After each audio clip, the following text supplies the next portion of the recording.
இன்றைய வசனம் இன்றைய நாளிலும் புதிய வார்த்தையோடு வாக்குத்தத்தத்தோடு உங்களை நான் சந்திப்பதில் நான் மிகவும் மகிழ்ச்சி அடைகிறேன்.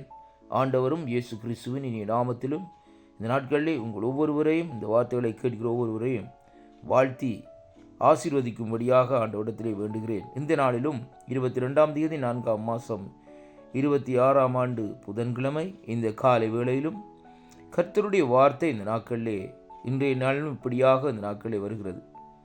அருமையான அன்பு பிள்ளைகளே, மீகாவின் புஸ்தகம் 7வது அதிகாரம் 8வது வசனத்தை வாசிக்க கேட்போமாயிருந்தால், என் சத்ருவே எனக்கு விரோதமாய் சந்தோஷப்படாதே, நான் அங்கே விழுந்தாலும் எழுந்திருப்பேன், நான் இருளிலே உட்கார்ந்தால் கர்த்தர் எனக்கு வெளிச்சமாயிருப்பார் என்று ஆண்டவருடைய வார்த்தை இந்த நாட்களிலே தீர்க்கதரிசியாகிய மீகா மூலமாக இந்த நாட்களிலே பேசப்படுகிறதை பார்க்கிறோம். அருமையான அன்பு பிள்ளைகளே, அருமை பிள்ளைகளே, இந்த நாளில் இந்த வார்த்தையை நாங்கள் சற்று இந்த நாட்களிலே நாங்கள் தெளிவாக வாசிப்போமா இருந்தால், முதலாவது சொல்லப்படுகிறது, என் சத்ருவே எனக்கு விரோதமாய் சந்தோஷப்படாதே, நான் விழுந்தாலும் எழுந்திருப்பேன், நான் இருளிலே உட்கார்ந்தால் கர்த்தர் எனக்கு வெளிச்சமாயிருப்பார். 3 காரியங்களை இந்த இடத்திலே தெளிவாக இந்த நாட்களில் சொல்லப்படுகிறதை பார்க்கிறோம்.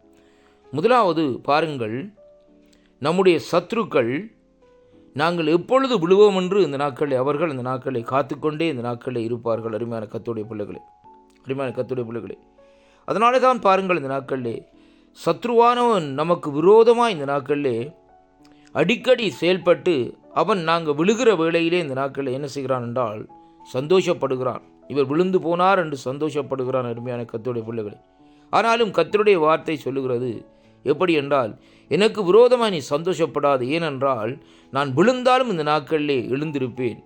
நாங்கள் விழுகிற வேளையிலே ஆண்டவருடைய வலது கரம் நம்மை இந்த நாட்களிலே தாங்கி இந்த நாட்களிலே என்ன செய்கிறது என்றால் விழுந்து விடாதபடி இந்த நாட்களை பாதுகாத்து கொள்ளுகிறதை பார்க்கிறோம். அருமையான அன்பு பிள்ளைகளே, 3வதாக பாருங்கள், இங்கே வேதம் சொல்லுகிறது, இருளிலே உட்கார்ந்தாலும் கர்த்தர் எனக்கு வெளிச்சமாயிருப்பார். அப்படியானால் சத்ரு நம்மை இருளிலே இந்த நாட்களிலே தள்ளினாலும் நம்முடைய ஆண்டவர் இந்த நாட்களிலே நமக்கு இந்த நாட்களிலே வெளிச்சமாக இருக்கிறதை அங்கே கர்த்தருடைய வார்த்தை இந்த நாட்களிலே நமக்கு சொல்லுகிறதை பார்க்கிறோம். அருமையான கர்த்தருடைய பிள்ளைகளே, இருளின் அதிகாரத்தில் நின்று நம்மை அந்தகார இருளிலே இருந்து நம்மை ஆச்சரியமான ஒளிக்கு அழைத்த அன்பு தேவனாகிய ஆண்டவரும் மீட்பருமாய் இருக்கிற இரட்சகராகிய இயேசு கிறிஸ்து நம்மோடு இருக்கையிலே நாங்கள் விழுந்தாலும் எழுந்திருப்போம் என்று நாங்கள் அனுதினமும் இந்த நாட்களிலே சொல்லிக்கொள்வோம். அருமையான கர்த்தருடைய பிள்ளைகளே, ஏனென்றால் அவர் இந்த நாட்களிலே ஒருபோதும் தன்னை நம்பி இருக்கிற பிள்ளைகள், தன்னை நேசிக்கிற பிள்ளைகளை விழுந்து போகாதபடி அவருடைய கரம் இந்த நாட்களிலே தாங்கிக் கொள்ளுகிறதை பார்க்கிறோம்.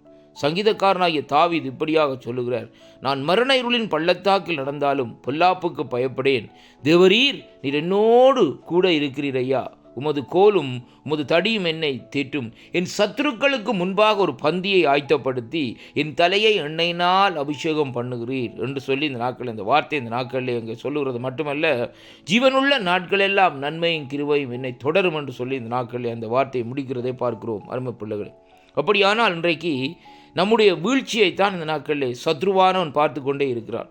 பொல்லாத பிசாசானவன் இன்றைக்கு என்ன செய்கிறான் என்றால், ஏதோ வழியிலே ஆண்டவருடைய பிள்ளைகளை விழுத்தும்படியாக இந்த நாட்களிலே அவர் இந்த நாட்களிலே நாங்கள் விழுந்து போவோம் என்று நமக்கு விரோதமாக செயல்பட்டு நம்மை தள்ளிவிடும்படியாக எந்த தருணத்திலும் எந்த வேளையிலும் இந்த நாட்களை ஆவலாக இருக்கிறான். என் ஆண்டவராகிய இயேசு கிறிஸ்துவை எடுத்துக்கொள்ளுங்கள். பாருங்கள், அவன் என்ன செய்தான் என்றால், கல்வாரி சிலுவை மட்டும் கொண்டு போய் அவரை ஆணியிலே சிலுவையிலே வைத்து ஆணியாலே அறை மட்டும் இந்த நாட்களை அறைந்து அவர் இந்த நாட்களிலே மறிக்கு மட்டும் இந்த நாட்களை அவன் சந்தோஷப்பட்டு கொண்டே இந்த நாட்களில் இருந்தான். அருமையான கர்த்தருடைய பிள்ளைகளை பாருங்கள், எல்லாம் முடிந்தது என்று சொல்லி அவர் சொன்ன வேளையிலே கூட அவன் சந்தோஷமாக இருந்தான். ஏனென்றால் எல்லாவற்றையும் முடித்து இவருடைய காரியம் முடிந்து விட்டது, என்னுடைய ஆட்சிதான் என்று சொல்லி கொண்டிருந்தான். ஆனால் என்ன நடந்தது? 3ஆம் நாள் கல்லறை திறக்கப்பட்டது. ஆண்டவர் இந்த நாட்களிலே உயிர் தெழுந்தார் என்று சொல்லி இந்த நாட்களில் செய்திகளை கேட்டவுடனே அவனுடைய அங்கே எல்லாம் அவனுடைய சங்கிலிகள் எல்லாம் இந்த நாட்களை பாருங்கள், இந்த நாட்களில் இறுகமாக கட்டப்பட்டதை அங்கே காணக்கூடியதாக இருக்கிறது. அருமையான கர்த்தருடைய பிள்ளைகளே, ஆண்டவரை எவ்வளவுக்காக அவன் நெருக்கி சிலுவை மரணம் மட்டும் கொண்டு போனான்.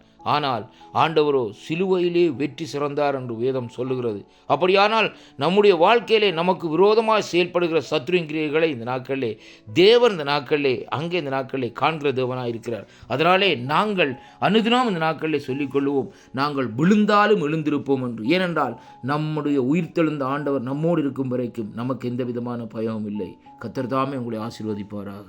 ஆமேன். ஆம்.